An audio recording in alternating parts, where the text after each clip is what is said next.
I'm absolutely committed to supporting the families and businesses that have been affected by the cyclone. We've been working really constructively with local government in the affected areas to try and make that process operate as seamlessly and as quickly as it can. I think everyone would like to see faster progress. I'm not sure that setting up a new ombudsman is really justified, given that the current ombudsman can actually investigate concerns around those processes now. Do you feel like you're tapping into a group of people who feel like they're being left behind by the government? Several ministers in charge, it's been a long time now. Do you acknowledge that? I acknowledge that in these kind of natural disasters, there will be people who get frustrated by the length of time it takes to resolve issues. We certainly saw that after the Canterbury earthquakes, after the Kaikoura earthquakes. It's a really tough time for families. We want to work as quickly as we can to get them the sort of resolution that they deserve.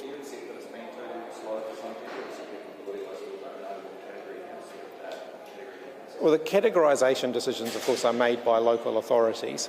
If people are concerned about the processes that those local authorities have been following, then they do have avenues that they can pursue, including they can go through the existing ombudsman. Yes, but local authorities will make a percentage of it decided on the process of the general scheme in which it was going to be done. So generally, would you accept that the process from the point of the floods and the cyclone has been obviously a little bit slow?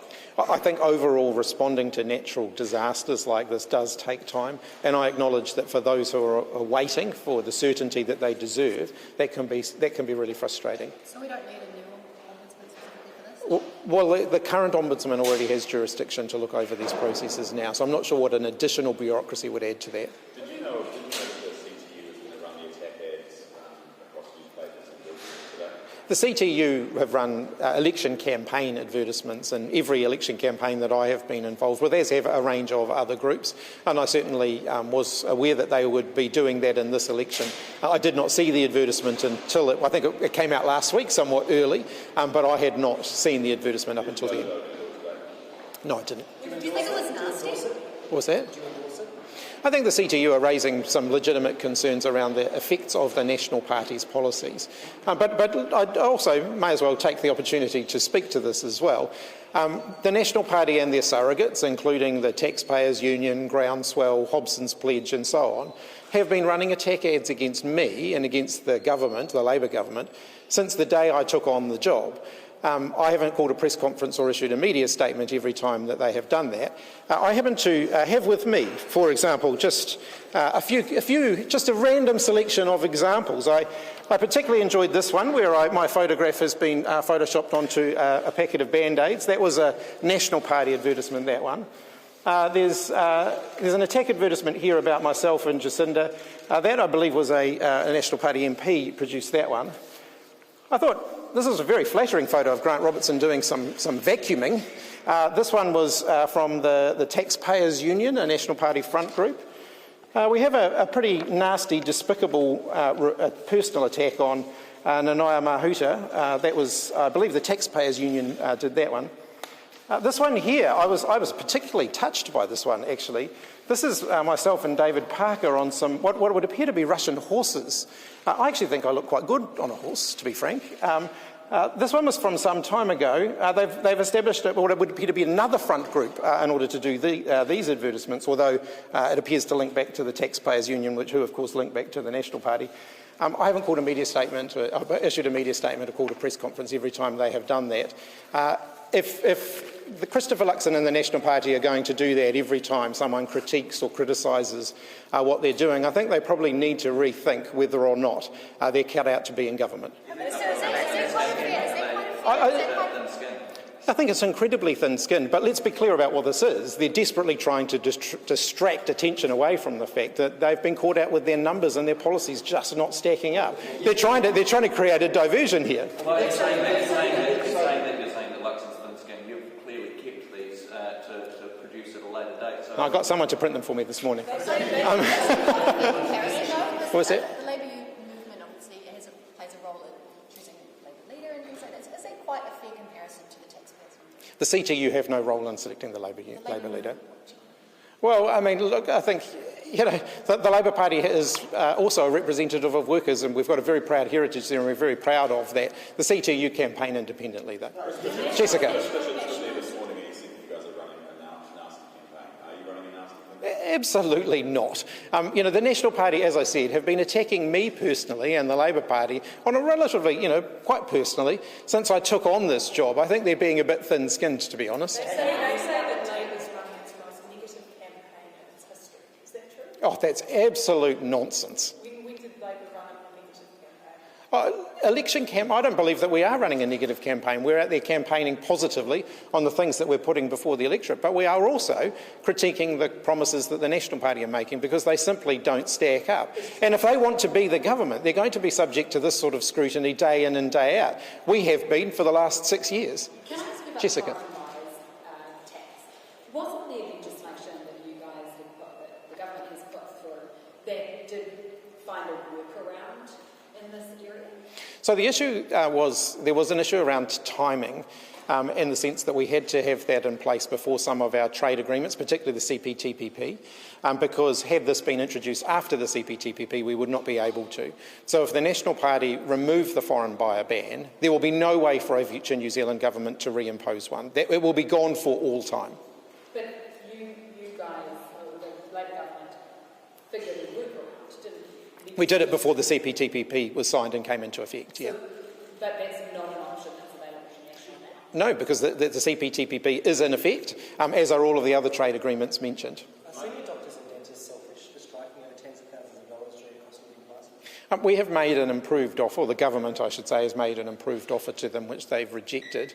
I understand they're starting mediation later on this week, and I hope a resolution can be found. What do you make of them looking for inflation pay rises at a time when the severe crunch was so much? Look, I acknowledge everybody wants a pay rise at the moment, and the government is under a huge amount of financial pressure. I think everybody will understand that. But we think that bargaining, good faith bargaining is the way to move forward. Have you been made aware of the impact of the striking? I know that the health system has contingencies in place for situations such as this, but obviously we would prefer that we got back around the bargaining table through mediated bargaining, which is, I understand, starting on Wednesday rather than having industrial action. Certainly I appreciate how much disruption could be caused. Certainly no disruption to the health system is ever ideal. I think we would all prefer to avoid that. I'm very comfortable with them. I'm very happy to release them. The New Zealand Dental Association comes along and said you kind of undercooked it by half, so it actually cost many hundreds of million dollars more than you actually anticipated. Dr. Verrill's going to have a further conversation with them just to understand their concerns. I do understand that they may have been assuming that our costing was based on providing the same level of subsidy for the 20 to 30-year-olds as we provide to the under-20s at the moment. We're not. We're actually proposing a higher level of subsidy. So for those older age cohorts, for example, we're proposing that the level of subsidy would be 75% higher. So we're going to work through that with them, but we'll also happy to provide the costings publicly as well. We will also have to do recruitment as well. So to fill some of the immediate need, we'll also be recruiting from within New Zealand and internationally to help to fill some of those vacancies as well. And just back on the CTU, National says Labor's gone from a be kind approach under December to a be nasty approach since you took over as leader. What do you make of that? I think that's absolutely nonsense, and frankly it's a bit rich from the National Party given their level of attack at advertising almost every day of the year this year since I took on this job.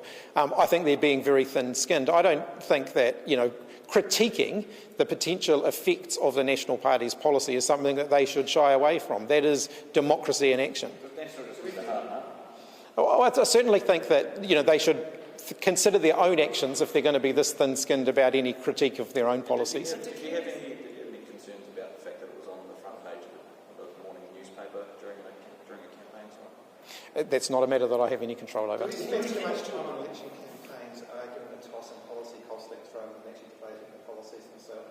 Certainly I'm happy to debate the merits of any of the policies. I think that free dental care for the under-30s is a significant advance forward in terms of New Zealand's public health system. I think that reopening the market to overseas investors in terms of housing would be a massive step backwards that will inflate New Zealand house prices. Wouldn't it be better if all parties were transparent about their costings, released all their papers, all their peer reviews and all their spreadsheets? Well, we do release information on our costings. We believe our costings are robust and we're certainly happy to stack them up. All the spreadsheets and all the peer reviews from economic consultants and, as you Sally's peer review of the housing interest affordability analysis from National and so on. Shouldn't we just get all those papers and documents and spreadsheets out there? Well, of course, most of the costings for the policies that we are putting before the electorate, because they are based on current government policy, are absolutely transparent and available. They've all been released through various budget processes and so on. So I think the National Party should be more transparent with their costing information. Is there any money there? Yeah. Because a couple of those posted said afterwards. Oh, you sure you don't want those? Yeah. Is there any money left in the kitty if your dentist thing doesn't actually stack up? Is there any money left in the kitty so you can plug that cavity? We do have within our fiscal plan, as we have within the budget, a new spending allowance. There will always be a little bit of unders and overs in that, but we're absolutely confident that the overall commitments that we are making, in this election campaign are affordable and can be delivered within the new spending allowance that we've allocated. On your additional savings, you said, ongoing program of looking for savings on top of what's going on. So what potential services are you going to delay or cut to meet these additional savings?